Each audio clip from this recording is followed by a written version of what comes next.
Hello and welcome to Gameday. On our episode today, we're going to have a very special guest, Michael Sutherland. Thank you for coming and joining us. Michael started his career on the VC world, working on different technology companies and with a focus on developing new technologies. And he transitioned to the sport world in one of the biggest brands in football, which is Real Madrid, where he led the digital transformation of the club. So, Michael, thank you for taking the time and coming here. Great to be here. Take us a little bit just for the audience and the people that don't know you. Can you take us through your career and how you transition from the VC technology world into sports and how that journey has been? It is a bit of an odd turn of events if you're sort of looking at Silicon Valley and then finishing up in the world of sports. I spent a lot of my career working in kind of emerging technologies. So what do I mean by emerging technologies? They're really looking at the next generation of technologies. And what I found really exciting and really what I was passionate about was understanding like, where is the market? Where's technology going that we can create products that are going to actually really bring value and to consumers. So I spent some of my time, for example, at HP, where we were part of what I would usually refer to as kind of a skunkworks group. And by that, I mean, within HP, within the bigger company of HP, we were sort of a small group that was kind of vertically integrated. We did everything from R&D, innovation, concept, all the way to go to market and delivering products into the market. But those products were really looking at like what's the next generation of computing interfaces. So for example, we were looking at things like natural language interfaces, conversational interfaces, the idea of talking to technology in order to interact with it, which now has all of a sudden become like the thing. And of course, at that time, we didn't know about this current generation of AI. But what I was always passionate about was like, how can we create products? How can we create businesses that are at that sort of intersection of looking towards the future, but are really just bringing real value and not just a technology play. And so I spent a lot of my time doing that. So I've been in startups, I've done some angel investing, I've done some I've been in sort of venture capital partnerships, venture capital partner, and in all sorts of different areas of Silicon Valley, and always kind of in that sort of looking towards the future, which I think probably just stems from like my love of science fiction and always being kind of obsessed with the future. But I mean, how did that end up coming into sport? Well, I basically my career has kind of been defined by, I guess, like leaps of faith in a sense, taking chances that may otherwise seem a little bit crazy. And so it's certainly not the first time in my career that I've kind of just decided to try something else. And so in this case, what happened was I was consulting. I'd left HP, I'd moved back to Europe, and I was starting a consulting practice. I was starting to bring on clients. And through some previous connections that had happened some years prior while I was in the US, I was in touch with Real Madrid. And at the time, working in sports was sort of the furthest thing that I'd ever really imagined. But the opportunity came up to help them with like a particular problem. And that was sort of a 3-month engagement where I had a chance to really get under the hood, really understand like how the business worked. It was kind of it was a bit of my first foray into the world of sort of sports business. And it was a real eye-opener for me because it allowed me to kind of take a lot of the lessons, a lot of the learnings, a lot of the experience from my time in Silicon Valley, where, working in very large organizations, very big brands, very complex structures, but also very small startup-like ventures as well. Mm-hmm. And sort of see where some of the areas that I could potentially help them. And so that turned into kind of putting together for them kind of a strategic playbook around what a transformation for the commercial side of the organization could looking at everything from brand strategy, brand communication to technology infrastructure, digital product development, digital roadmaps, across a kind of a sort of a broad array of different aspects, with the objective of how do we grow commercial revenues beyond where they are today. And then that ultimately turned into the creation of this role of Chief Transformation Officer, which I've ended up going to lead over the last 4.5 years.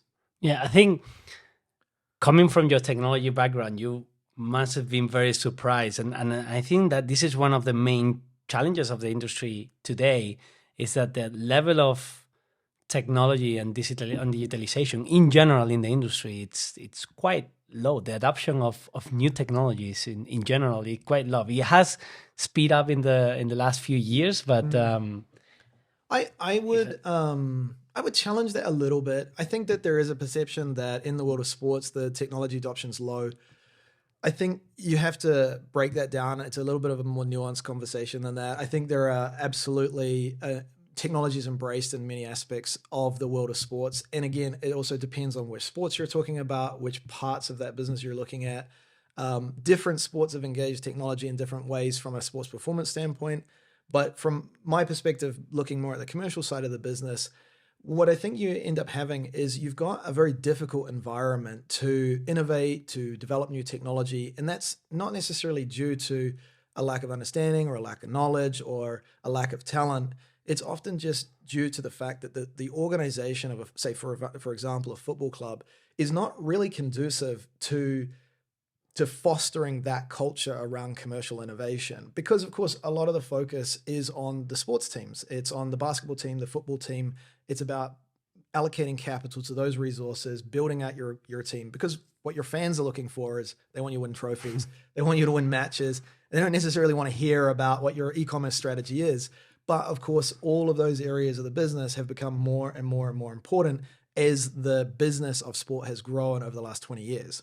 Yeah, and especially how it has diversified from different revenue sources. Like Absolutely. before, it was solely maybe the ticketing or the media rights, but now it's what you were mentioning: e-commerce, the commercial side, media, ticketing, and how you take all this into consideration. Because obviously, what you said, like the most effective strategy is to win on the pitch, but in sports, you're not always winning. So considering this environment and what you have mentioned, what were the pillars of your transformation when you were at Real Madrid? Well, so one of the things was really about how do we bring everyone along on this journey. So like I mentioned, I put together a strategic playbook and during the consulting period, and I kind of used that as a guide throughout, but we never specifically ran our strategy based on that piece of work that I'd done during the consulting. Because at the end of the day, what I really wanted to do was create an environment and drive a vision that everyone could be bought into. So actually what we did was, and this was during the pandemic, because I arrived in 2019 and very shortly after, sort of middle end of 2019, and very shortly after we hit the pandemic. And so if you remember, the world of football, it was devastating because we didn't have any matches. Obviously, revenues were going to be heavily impacted, which meant budgets got impacted. So, of course, as a chief transformation officer going into an organization looking to run a broad transformation, it's pretty much the worst environment you can kind of be faced with. And so that limited some of the options that we may have had otherwise. But what it did do was it forced us to kind of do this as a little bit more grassroots, really build it from the inside out. And that was an amazing opportunity. So we literally, with the leadership team, we developed that strategy, a strategy and a vision and a mission that we could all could buy into. And it looked at different aspects. It wasn't just about, what's the new technology or how we're going to grow the different revenue areas, but it was also cultural. Like, what's the type of culture that we want to build together? What are the principles around that culture? And we did have a number of principles that were part of what we called the digital revolution. And, first and foremost at that was fan obsession, and it sounds like it could be a bit of a throwaway term, but for us, it was actually something that we wanted to be very core to everything we did. And I'm taking a leaf out of the book of Amazon, AWS, obviously, because Amazon is famous for their customer-centric approach to business, but we did want to bring that type of culture into the different initiatives that we were going to be running. So what that really means is, as we're looking at something like the mobile app for the club or a new website or building out a streaming platform, we always wanted to make sure we were looking at what is the value that we're creating for our fans first and foremost. Because if we can create value for our fans, then we can create a commercial business around it. And quite often, not just in football, but in business, generally speaking, so often that simple concept is not well understood. And, and so if you're not creating value for your fans, you're not going to be able to monetize them. And that's always the conversation that seems to fly around football. How do you monetize fans? And I've never been a big fan of that term of monetizing fans. I'm more a Yeah. fan of the term like to create value for fans. If you can create value that's real, then fans will pay you for that. So that, that was a core part of sort of the tenet. That's an interesting one, because you have a lot of people that comes, especially to football clubs or to sport properties, saying we're going to turn fans into customer. Right. And I think that's the most common mistake that you have when you see this kind of pitch, because a fan is not really a customer. I mean, that's a really interesting topic, right? So is a fan a customer? I mean, if, in a sense, a fan is a customer in some ways, but I think you're hitting on a really interesting point, that a fan is not a typical customer of a typical business or a typical brand.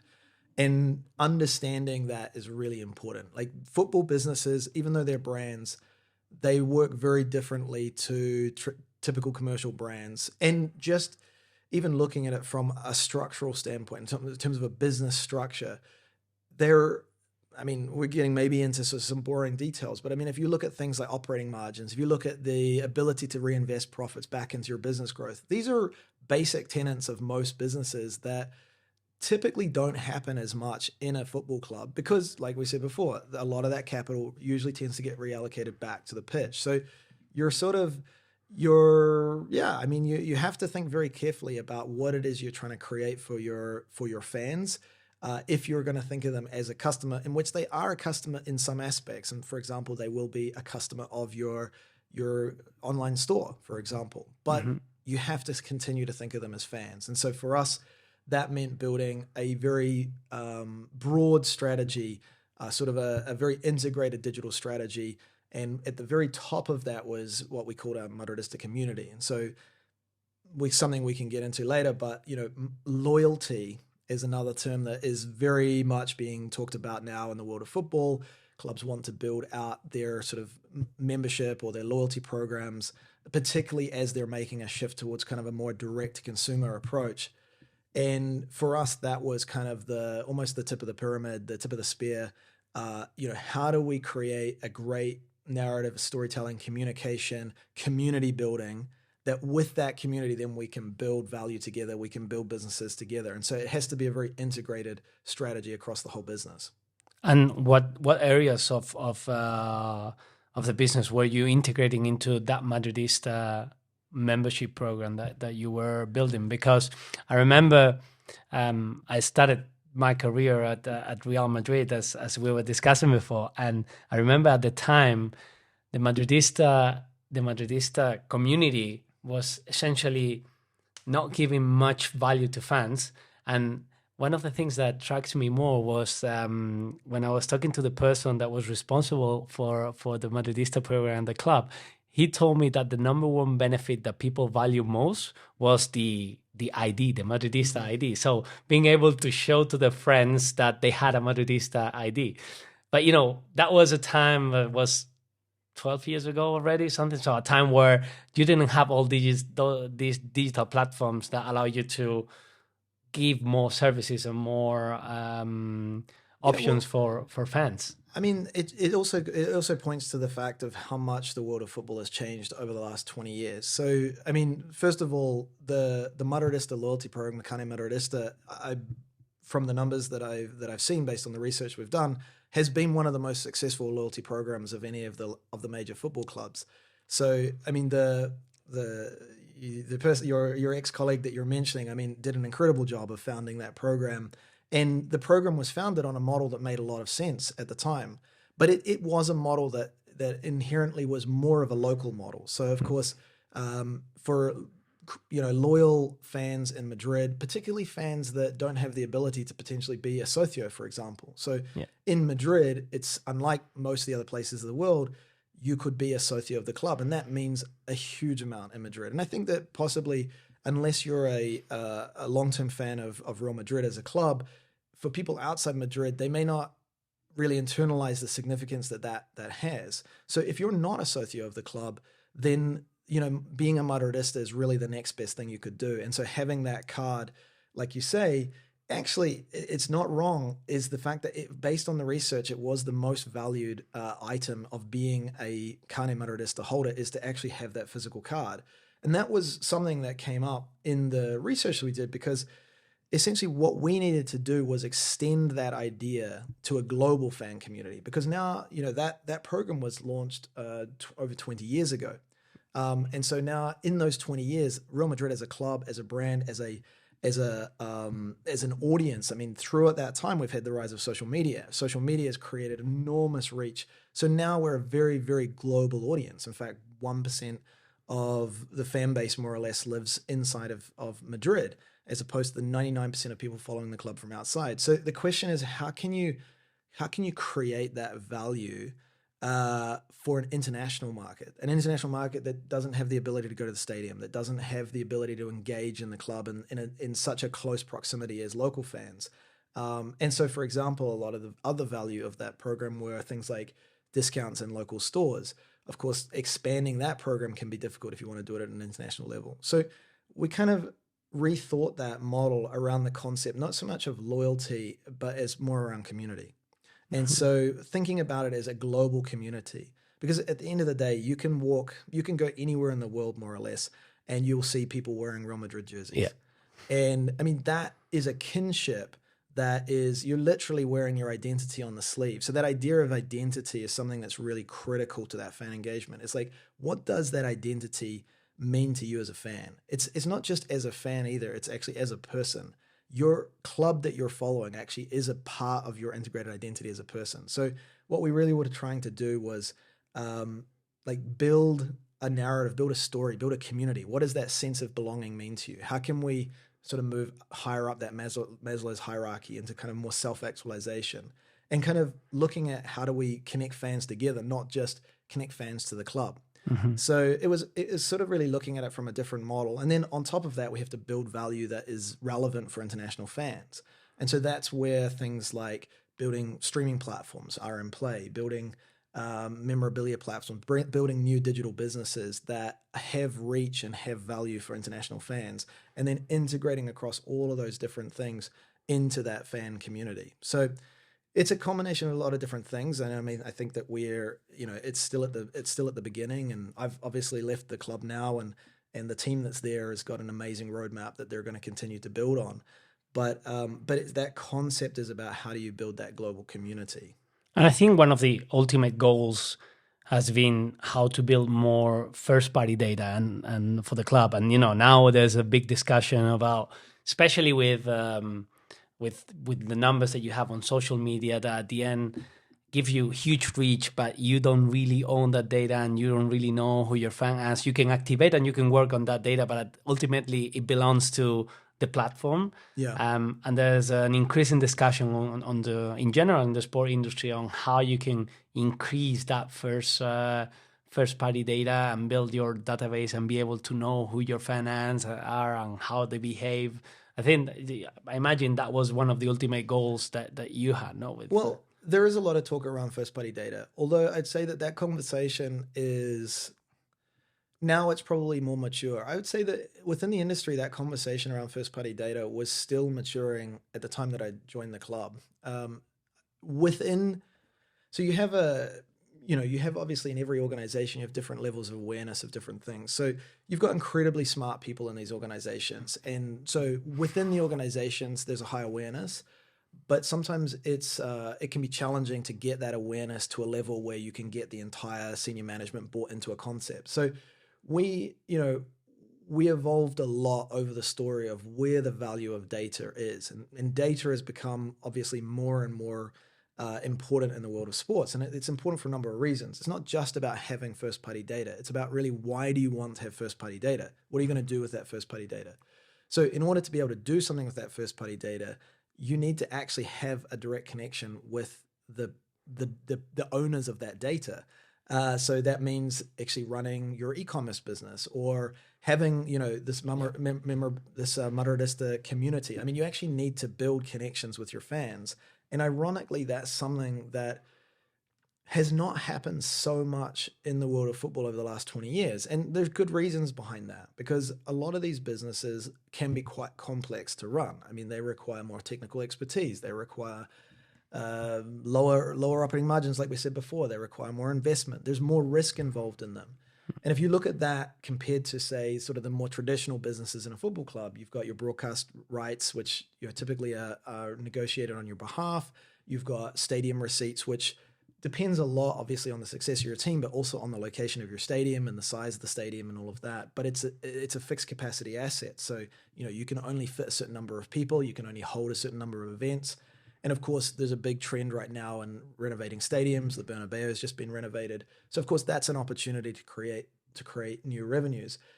But then you've got something like, you've got your sponsorship business, which is another key revenue pillar. Sponsorship's a great business because it's relatively little overhead. It's very high margin. You're essentially able to monetize the value of your brand. And so it's a very low risk, because contracts typically have a 4 to 5 to 6 year duration. So it's a great model. But once you start to get to something like e-commerce, licensing, some of these other businesses that have typically been a little bit more complicated, they've been outsourced in the past. And those are also the businesses that tend to have the direct connection with your fans. So if you think about a typical fan, they probably buy their jersey through a sports retailer. They watch the match through a broadcaster. All the touch points that they have with their club are through intermediaries. So there hasn't been the ability to actually directly know your fan. And internally, the conversation's changed over the last years. In sponsorship, for example, brands are not just throwing money at getting their brands plastered on a billboard somewhere. I mean, they are more sophisticated themselves. They want to know who the audiences they're speaking to. And so this has forced clubs to start to say, well, hang on a second, we need to know our fans better. So the first thing is you start to try and collect first-party data, but then you very quickly realize that collecting first-party data is very difficult if you don't have any value to offer. Hence, this sort of strategy of trying to move to a more direct-to-consumer, building value for your fans, building out an online store or integrating e-commerce opportunities into the rest of your business, giving reasons for fans to come to you so that they will share their data with you. And I mean, we talk about first-party data, but you can also talk about zero-party data as this sort of idea of really exchanging data for value. So, that gets into more, you could say, more complicated or more exciting opportunities around things like community engagement, building gamification models into it where there is a real value exchange of data. Like, I'm going to get more, the more I share, the more I get out of the program. And obviously on the other side, the more data the club is getting willingly from the fans. So I mean, that's become like a big business, and that was a core part of our strategy, was really around that. And how you solve one of the main challenges that I see in many sport properties is that you have your ticketing platform, you have your e-commerce, that's just it. You have the broadcaster that is broadcasting your game, so you don't have a direct conversation with that. You have social media, but all these different sources of data are kind of stuck in different buckets. Mm-hmm. How did you solve the backend structure to make it unify and make that all this data that was coming from different feeds were in the same place and was kind of actionable? Well, I mean, you obviously can't completely reinvent everything, but a core part of our approach was really around the concept of sort of real-time data in, real-time data analysis and processing, and real-time activation. So what does that mean? It means our goal was to have the ability to, no matter which channel a fan was coming to us through, whether it be through the ticketing channels, through obviously not through social media because we don't have the direct access to it, but through any owned and operated channels, we wanted to be able to collect that data in real time. And that includes offline experiences as well. So if they're doing something in the stadium, or if they're scanning tickets, if they're purchasing in the concessions, or if they're purchasing in the retail store, all of that data we want to be able to collect in real time. That all then needs to go into a customer data platform. And so for that, we partnered with Adobe. So we did a partnership with Adobe that has been an incredible partnership, and they've been great partners. And part of that was leveraging their real-time CDP. And then that gave us the ability to then design real-time fan journeys that essentially allow us to orchestrate different activations that can happen in the moment. So the big idea there is really shifting from the idea of collecting data and activating it at a later time. So for example, through bulk emails, things like that, which are really becoming less effective, to being able to activate in the moment of the decision of the customer, of the fan. So, can we send a notification? Can we send a promotion? Can we send a message or activate that customer in the store in the moment? Or can we use that data to send it to the salesperson, for example, to have information about the customer that they can use to help complete a transaction? But really trying to capture that moment when it's the moment of the intent, as opposed to sometime later where it may be too late, or you're trying to vie for attention amongst all the other communications that you're receiving. And how will this strategy play out? Because you're talking a lot about the direct business that you were building, like e-commerce, like the shop, like the offline experiences, ticketing, etc. But how were you using all these for the sponsors, and how was all this brought into your sponsorship propositions? Well, I mean, as I mentioned before, I mean, the sponsor conversations typically nowadays are leaning more into the sort of the digital activation. So there's a lot of interest in being able to activate content through social media channels.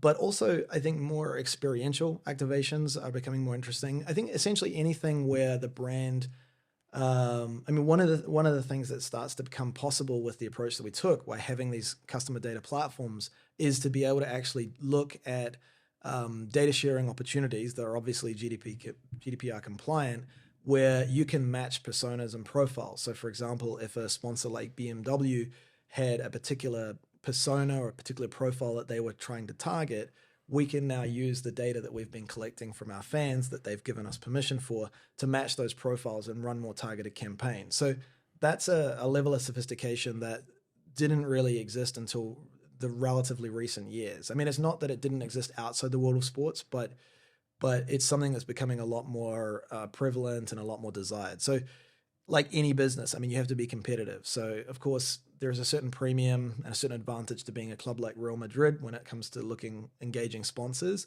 but you still need to be competitive in the market. You're still competing with other clubs, other brands that those sponsors could go to. So the more capabilities you can provide, the better. And I happen to have had some conversations with people on the other side of that sponsorship conversation recently, who recently did a large sponsorship with the club. And it was just incredible to hear the sort of the positive response that they'd had from engaging with the Real Madrid sponsorship team for things like the speed that activation could happen, the types of activations that the club could do. And a lot of that is kind of testament to sort of the infrastructure that was sort of put in place, the ability to create high quality content, the ability to activate across a multitude of channels. So yeah, that's becoming really attractive to sponsors. Yeah, especially because I think you speed up a lot the process of reaching your target audience. If you think about BMW, if they don't sponsor Real Madrid, they need to go to the creative agency to come up with the idea. Then they need to produce the pieces of content that they're going to use, like TV ads or whatever. And then they have to pay a lot of money to essentially get that content distributed. When you partner with the club, you essentially are doing all this process into the first time, because the club will give you the distribution through their channel. They will work on the creatives because they will integrate your brand into their content, and it's kind of speed up all this process for brands. I think that's the biggest advantage that you have when sponsoring with a brand like Real Madrid. Yeah, absolutely. I mean, one of the things that we wanted to do was really excel at media and entertainment in terms of from content generation. So that was important not just for growing social media, but it was also important because we deployed the RM Play platform, and the RM Play platform has an amazing selection of original content that's produced by the club around storytelling. And I mean, that's testament to the amazing team that's there. Francois, the chief content officer who came into the club to lead that team. I mean, they've really created an excellence around media and content generation and great storytelling. In fact, you probably would have seen the 3-part documentary that came Yeah. out on Apple TV Plus, and so there's storytelling is so important in audience engagement, and I think the numbers that the club has been able to achieve, obviously historically, I mean it's always been growth, so it it's not like, this is one of the things that's sort of important to sort of understand, I guess, is that a transformation is, I would certainly never claim to be the person that did the transformation. I mean, what I can do is help to bring a group of different people together, but the talent is all in the club. And so as much as anything, it's often just about unlocking the talent in all the different areas of the club and letting people do their best work. And sometimes that can just be, normal everyday things that can get in the way. So a big part of what we did was kind of an agile transformation, trying to get cross-functional teams working together, try and create different processes, work processes, and just unlocking all the talent that exists in the club. And there's some amazing talent that is creating videographers, editors that are creating great talent. And so, as much as that, we just wanted to get all of that out. Yeah, and taking one step back on your career, you were one of the key persons at the AR and VR strategy at HP, and I have the luck when I was at Meta to be very close to this type of technologies. I remember the first time I tried the Oculus, and I've had the feeling of this is going to be 100% the future of entertainment.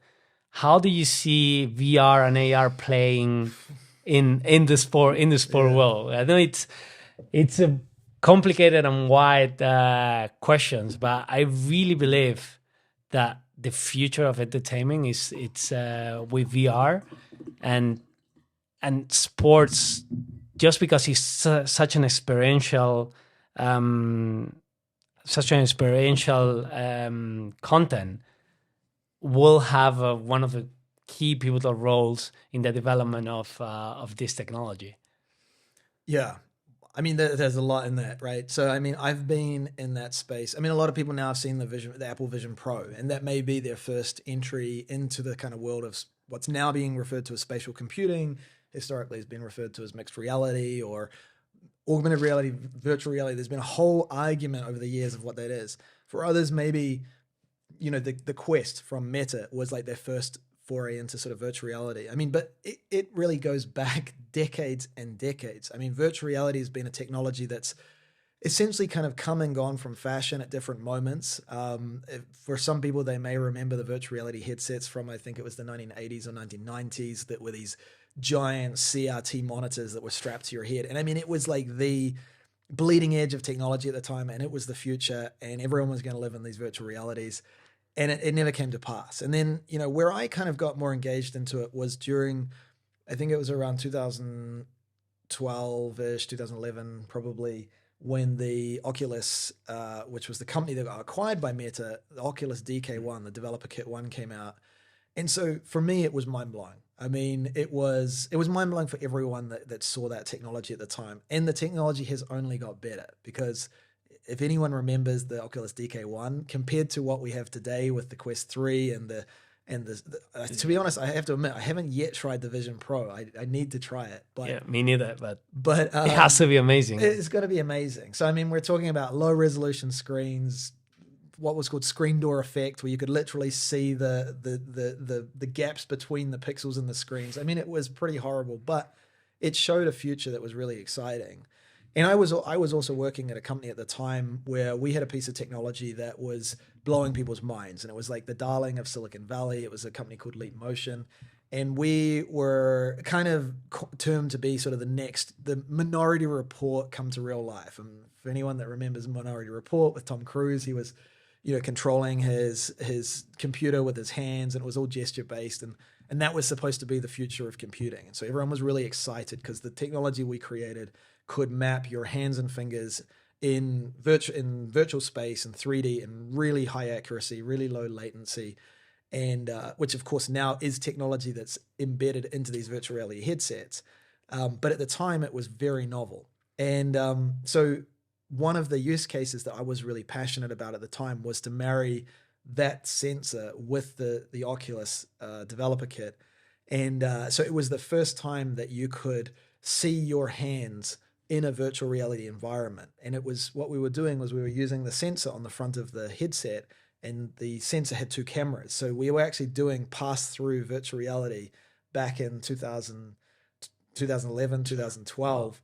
And it was mind-blowing because you could have virtual objects that floated without gravity, and you could touch them and you could control them.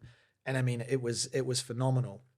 Unfortunately, I believe there was a bit of a falling out between the founder of our company and Palmer Luckey at the time. However, the founder of our company has now gone on to create Midjourney. So Midjourney AI, which is one of the new generative AI, incredible guy, very, very, very, very bright, genius level technical founder. So I got into that space quite early on, and I was a real fan of it for sure. I spent a lot of time on that as well while I was at HP, and that was really more looking at, okay, consumers come, where's the enterprise play for virtual reality? And it was really interesting because it seems obvious now, but at the time, HP had a very close relationship with Intel because of the chipsets, and very close relationship with Microsoft because of Windows. And I remember being on a call and they were laying out a strategy for virtual reality across the devices that were going to come. And they had low, medium, and high end headsets that connected to a PC. And they had a couple of headsets that you could put your phone in, similar to the Gear VR, if you remember that. And I was saying on the call, but there's no fully integrated like mobile chipset. Like the future is going to be mobile headsets that are fully integrated. I mean, none of this is going to work. I mean, everyone's going to want a device that you can just basically pick up off your coffee table and put on. And it was really funny because no one from Intel or Microsoft would agree that was the way. And it really was a testament to the fact that Intel didn't make mobile chipsets. And at the time, their main competitor was doing mobile chipsets. So they're basically their own sort of infrastructure kind of got in the way of them from being a competitor at that. And in the end, Oculus went the way of Meta went the way of mobile headsets. And so now the Quest 3 is that format. And that's pretty much the only format. So we were, one of the lessons that I've kind of learned along the way, particularly with Leap Motion and virtual reality, is these technologies that seem really cool, you have to understand where they are on the Gartner hype cycle kind of curve. You've got the trough of disillusionment, and you've got this kind of long run up towards broad adoption. But the problem is, if there isn't a clear use case, if there isn't, it has to be a number of factors that need to work for broad adoption. So where I am right now on virtual reality is that I think the Quest 3 is an amazing device. I think that the Vision Pro is an amazing device. The problem is there's still some barriers that are difficult to overcome. First of all, Apple's done what they can to try and create a social experience by having the pass-through. I was always a big believer that pass-through was necessary. In fact, we looked at the company that Apple acquired to acquire that technology while I was at HP. And the guy, if you haven't ever, you need to hear an interview with him, Bertrand. He's just an incredible guy, super chill, Canadian, just created some of the best technology that is now powering the Apple Vision Pro. But just the mere fact of, simple things like the Quest, was it the Quest 2 or the Quest 1? You had to always charge it, because if you didn't charge it frequently enough, it wouldn't have enough battery. So you couldn't just leave it on the coffee table. It was a dedicated decision to take it out of the cupboard. And that small barrier creates enough of a barrier to stop broad adoption. Initially it was thought there wasn't enough content, but then Meta sort of solved that. They got lots and lots of content. It's just still a matter that there is a barrier to putting something on your face. And that could be a barrier that is potentially too hard to overcome with today's technology. I could be wrong about that. Apple's obviously doing a big bet on spatial computing. I think they've taken the right approach with the fact that they're not trying to change the entire way that you interface with technology. They're essentially trying to put something that you're comfortable with into your 3D environment. But again, there is a barrier to putting on that headset. And for mass market adoption, that could be challenging. But I think if you look at any of Apple's products over the history, it's taken them quite a few generations to get right. You look at the Apple Watch, it's probably taken them at least 7 generations to get the Apple Watch to a point that it's got really, really broad market penetration. Even the iPhone has taken many, many, many generations to get to the point that it got to. And I think that they're going to need to take a number of generations. I mean, something like the Vision Pro, I think we need to see the Vision Pro version 5, version 6, which presumably will be much, much simpler form factor, new technologies in the display. The big thing that worries me about that technology is that some of the technologies that are required to create the ultimate experience haven't yet been invented, and there isn't a clear path to how they can be invented. So for example, great, project it into your retina, have a very lightweight pair of glasses, but we don't have the technology to do that yet.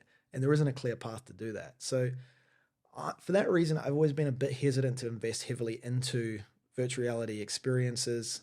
They're great, but when you're talking about hundreds of millions of people in your audience, you need to invest in technologies that are going to get broad reach. And just the small penetration of devices in the market is a big barrier to make that investment. Yeah, but at the same time, you need to be kind of ready or try to find a way to be ready, because if you don't invest at the beginning, then when the technology becomes adopted and available, you're kind of on your back foot. So yeah, I mean, I think you need to look at where you sit in the value chain. So, as a football club, is there a first mover advantage? Maybe, but I mean, for example, take NextVR. NextVR was a company that acquired the 360 video immersive rights for NBA and went bankrupt. Now, arguably, maybe they were too early. I think they actually got bought by Apple, possibly, but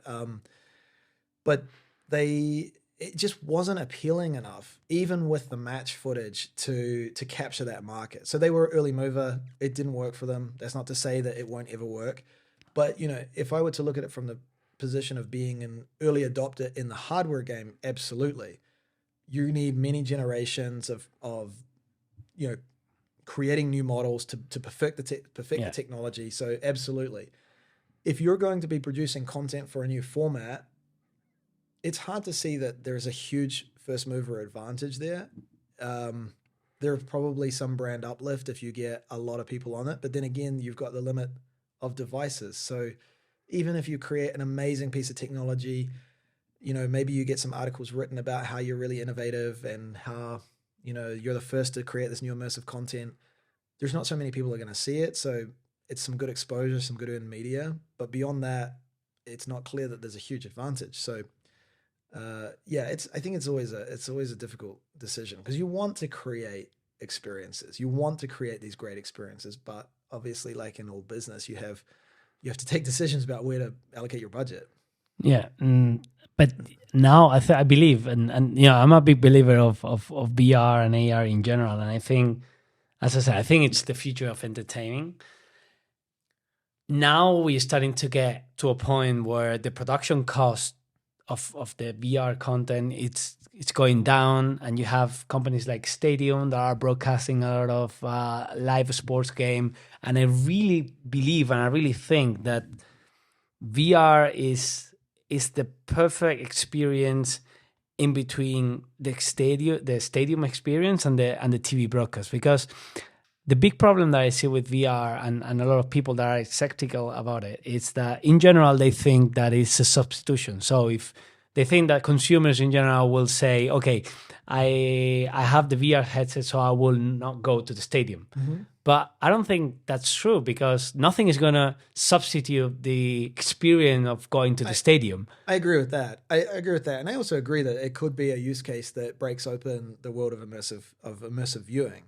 Because I think in like everything, and I think we're at this really interesting point in time. I mean, arguably we've been at this moment in time every year, but we are at an interesting moment where you've got this very, very rapid development of large AI models, generative content, generative 3D content now, generative photorealistic content. Computer vision technologies have now got so good that it's a relatively solved problem now to do complete 3D modeling in real time of a physical venue. So there's a lot of different technologies that are coming together. And I think the perfect marriage of a number of these technologies with something like the Vision Pro headset could create that experience you're talking about.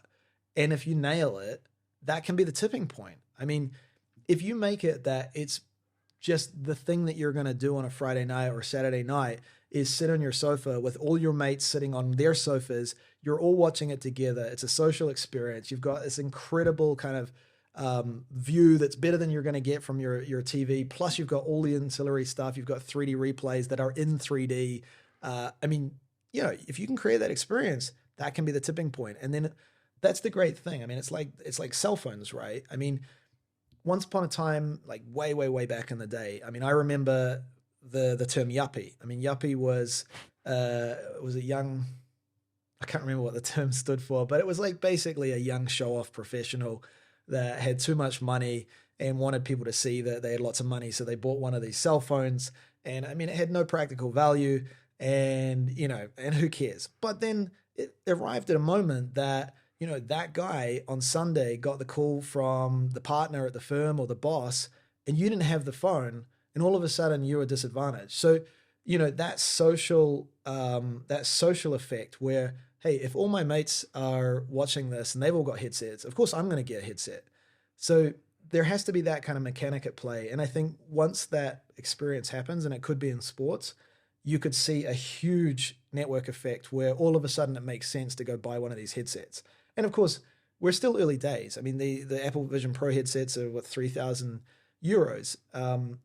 Probably we're going to see I don't know, maybe there's going to be a €1,500 headset there's going to be a Pro, and there's going to be, I don't know. I don't think the price is going to come down so much with Apple, but, you know, it'll probably be equivalent pricing, I imagine, to kind of a MacBook. And so it's within the reach of a lot of people to go buy one of those headsets at that point. And if there's a reason, i.e. your friends are using it, then you're going to go buy one. Yeah, that's that network effect. And that's when the takeoff happens. Yeah, and especially I think sports has the power to become one of the key content that social. Will make it's very social. that will make this network effect and that tipping point. Yeah. And I think also you saw that in gaming. I mean, gaming, you know, when I grew up, gaming was less social, I would say. I mean, you had network, but it was more like if you wanted to play a multiplayer game, you played it on a local LAN, and you played it with your friends on computers that were connected to the same LAN. Or sharing physically the same space with your screen split, which was a horrible experience. Exactly. So, I mean, you know, obviously today it's highly social. You've got your headset, you can talk to your friends. And because of that, the business of gaming PCs just exploded. I mean, when I was at HP, that business within a couple of years went from zero to like multi-billions. I mean, it was crazy in a category of product that was low margin, really hard business to be in. I mean, you're just making boxes to suddenly becoming like a desirable high margin luxury product. And the business went through the roof because of that social aspect, because gaming became a social thing. It's the thing that you do with your friends. Yeah, and also interoperability between devices, because if you think about Fortnite, for example, it doesn't matter if you're playing on your phone, on your computer, or on your PlayStation or Xbox. Everyone shares the same experience, and the experience adapts to the device you're playing with. And I think that has to come to virtual reality as well. Well, and that's an interesting point, because I mean, Fortnite, everyone's been talking about the metaverse, and I mean, metaverse as a term, you know, there was that sort of was a couple of years back. I mean, metaverse was the term, and Web3 was the term, and I don't think any of those things have gone away. You know, probably there was a few people that got a bit burned by it, so the sort of the vernacular has gone down a little bit. But everyone was talking about metaverse. Everyone was trying to build the next metaverse. But I mean, if you look around, I mean, there's two metaverses really. You've got Roblox and you've got Fortnite. I mean, these are two amazing. Well, and arguably you could say Minecraft, I guess, as well. But I mean, just take Fortnite. I mean, the Disney Fortnite deal is just phenomenal. I mean, you've got some of the best IP, most recognizable IP in the world that's coming to this virtual universe that you can you can dress like, you can change your avatars, you can see characters, you can create stories. I mean, there's all sorts of stuff that you can do basically living in that world with your friends, leveraging your favorite IP. I mean, that's insane. And as soon as you bring that to a virtual reality experience where you can really be immersed into it, I mean, I think that can be also another point that becomes a bit of a tipping point. Yeah, and also the other experiences that we've seen in Fortnite with the concert that Travis Scott Yeah. did, and Well, that speaks to the fact of it being a metaverse and not just a game. I mean, people are hanging out in that environment, not just to play the game, but to just share hang out. Yeah. experiences. And yeah. No, it's interesting, and it will be interesting to see how sports properties can get into this type of experiences that exist already, or develop their own experiences, which is also one of the areas where I see more growth and opportunities. Well, yeah, so that raises kind of an interesting question because right now we're in this sort of period where most of the major clubs, at least, and I'd say most of the smaller clubs as well, are trying to build these communities of fans, trying to build these direct to consumer businesses. And I think there's a big question that, in the past, these businesses have been outsourced. There has been a bit of a shift in the market. Like you're seeing a big shift away from Fanatics, for example, being the sort of the rights holder of a lot of the merchandising, licensing, etc.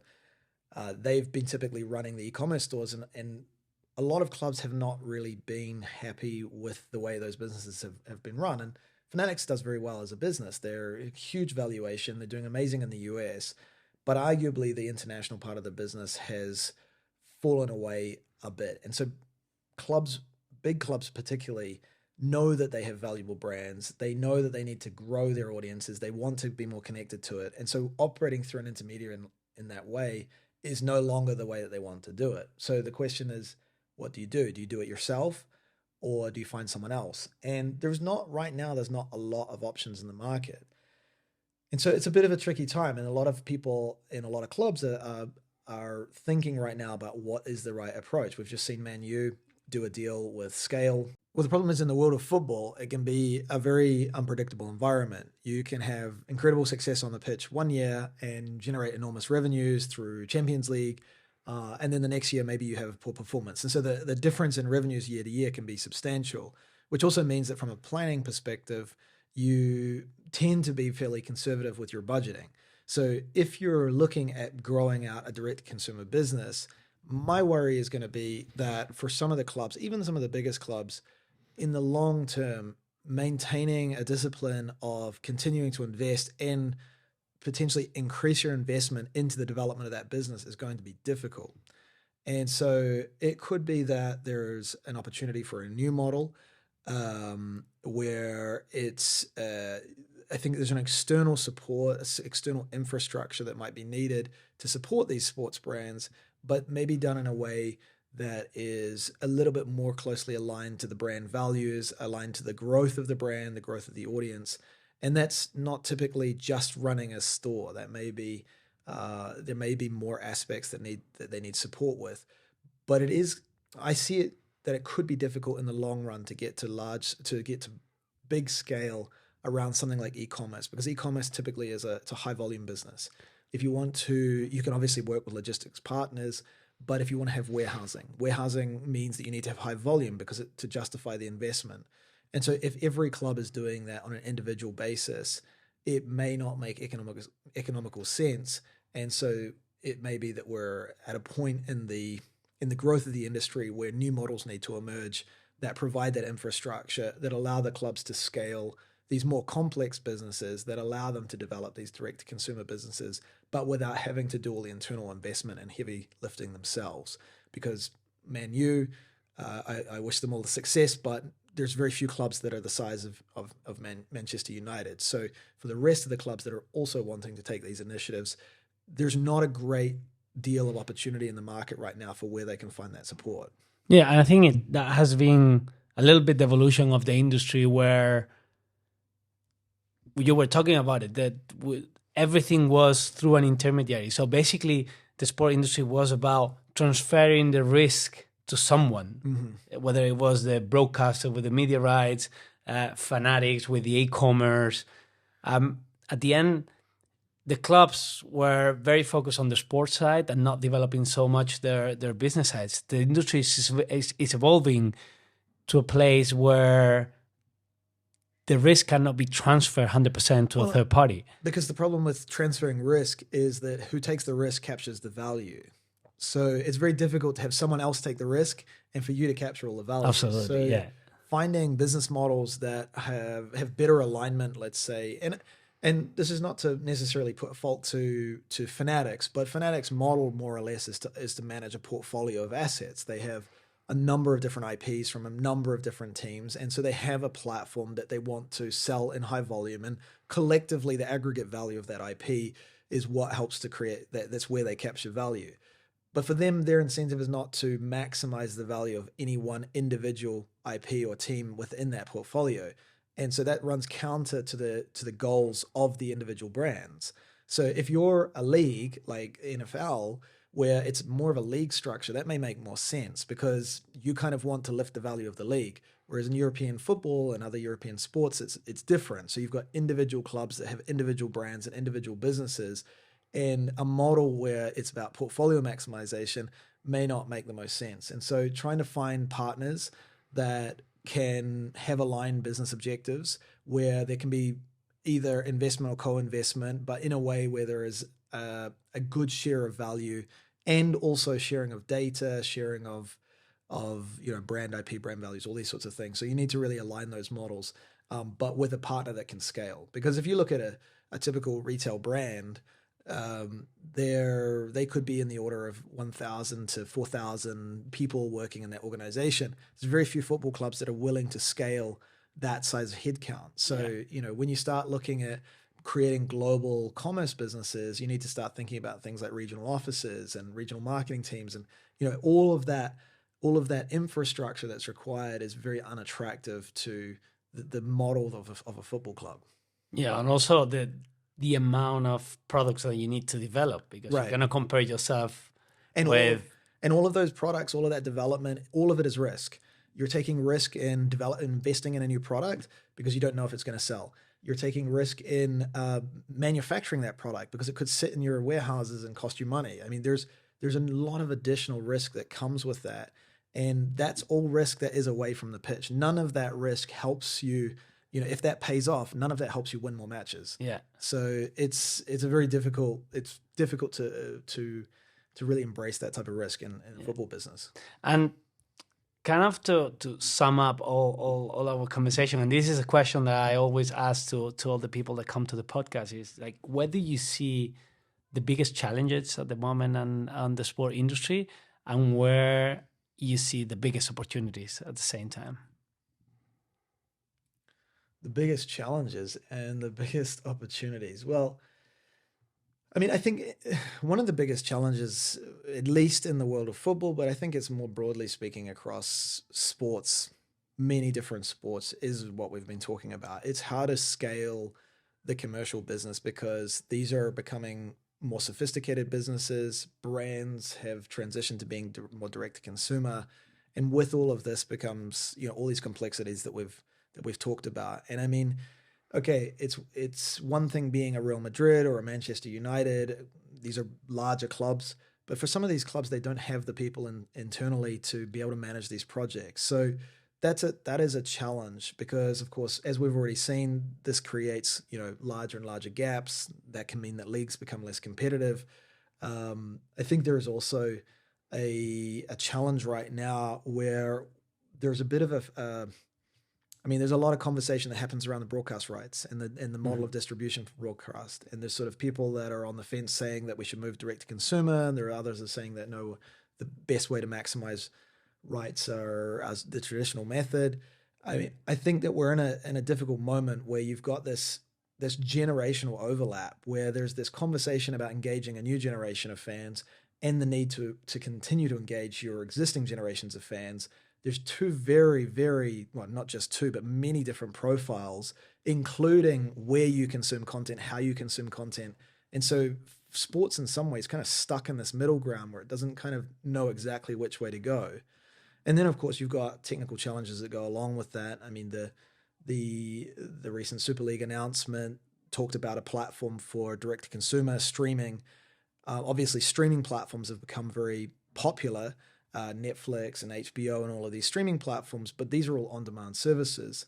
And so once you start to get into live streaming, is particularly with sports, with the level of popularity that sports like football have, you start to get into very, very complicated architectural challenges of being able to deliver simultaneous streams. And so to do that requires the sort of expertise of a Meta or a YouTube or a Google or an AWS. So, now you're going from the world of sports into the world of being a leading technology company. So this is probably something that will play out over the next few years, and it'll be interesting to see which way it shifts. But that's definitely not an easy problem to solve. In terms of where the opportunities are, I would love to see a shift more to a direct-to-consumer model. I think that there is an opportunity. In fact, I thought it was a very interesting proposal. Obviously, it's a highly political topic, the Super League, but at the very least, as a thought experiment, the idea of a global streaming platform to serve global sports rights does open up the possibility of doing some very, very interesting things in terms of actually what the product that you deliver is. And I think that's when you can start to innovate on the product of sport. And the product of sport, if you're talking about traditional sports, hasn't really innovated that much in the actual delivery of sports itself. Yeah. You've had some, augmented graphics and some digital overlays, virtual overlays for advertising, things like that. But the actual sport is still more or less the same linear format that it's always been. And once you start to go to streaming platforms, you start to see some interesting innovation. I mean, we've seen some innovation around Formula One with F1 TV, the ability to immediately go into whichever car you want to follow because you've got live streams coming from every car. You've got the ability to interact with the data that's coming off that. PGA Tour did some interesting work with streaming, being able to essentially you could follow any golfer you wanted. You've got all of the telemetry data from the ball. So, once you start to get into a streaming platform or a direct consumer approach for delivering sports, you can start to really innovate on the product. I think that's something I'd love to see happen more in sports. And I think it would also solve a lot of these questions that tend to rise up of how do we engage a younger generation? Well, it's not going to be through continuing to roll out traditional broadcast media deals, most likely. Now, I think for me, the biggest challenge and the biggest opportunity is personalization. If you think about what you were mentioning, if you look at how people consume live sport content at the moment, if you watch it on TV, it doesn't matter if you are 60 years old or if you are 20 years old, you all have the same experience. Even from an advertising point of view, there's no personalization. So in a world where everything is personalized, the content you see on social media is personalized, the advertising you see is personalized. Sports in general are not personalized. Well, it's not just that it's not personalized, it's almost the complete opposite. So I mean, if you think about how you consume most of your content through your Instagram feed or a TikTok feed or YouTube feed, I mean, it's all being, as you say, personalized, but it's all being curated as well. And sports couldn't be further from the opposite. It's actually difficult to find the content often because either it's been sold to multiple different broadcasters, or it's not available in your region, or it's not available on the subscription that you have. It's available on another one. I mean, it couldn't be more difficult to find. But part of that is owing to the broadcast rights model, because if, for example, you wanted to come along and say, I'm going to buy the global exclusive rights for a sport, it's very difficult to do that because they're typically sold on different schedules for renewal. It's very difficult to actually go and own those rights. And it's been interesting to see what Apple's done with the MLS. I mean, it's more or less the only global exclusive rights sort of that's been distributed direct to consumer. Arguably, they haven't done a lot with it yet. It'd be interesting to see if they do something in the future. I'm sure it's just a test bed for them. But yeah, once you've got that direct to consumer connection, you're serving it directly to the end user, then you've got the ability to build this level of personalization, level of curation, aggregation, being able to really deliver people the content they want to see. I mean, that is what I'm talking about when I say sort of the innovation around the product of sport. Yeah, 100%. I think the opportunities around going direct to consumer in sport are enormous because there's very few content formats that can bring people together the way sport does it, and that's where the power of sports relies, and I think where there's more potential to find new business model. The challenge will be in this transition time. Have you moved from a very secure all media rights traditional model where you essentially have secure revenue for the next and visibility on the revenue you're going to get for the next 3-4 years to a model where you will need to reinvest into your business, not only think about the in-pitch performance, but also think about all the different business models that are around the sport. So it's going to be interesting times for sure. Absolutely. So Absolutely. Thank you so much, Michael, for joining Kike. us. It has been really a pleasure and a very insightful conversation, and I hope to make another episode to keep up with what you're doing. Absolutely. I look forward to it. Thank you so much. Thank you.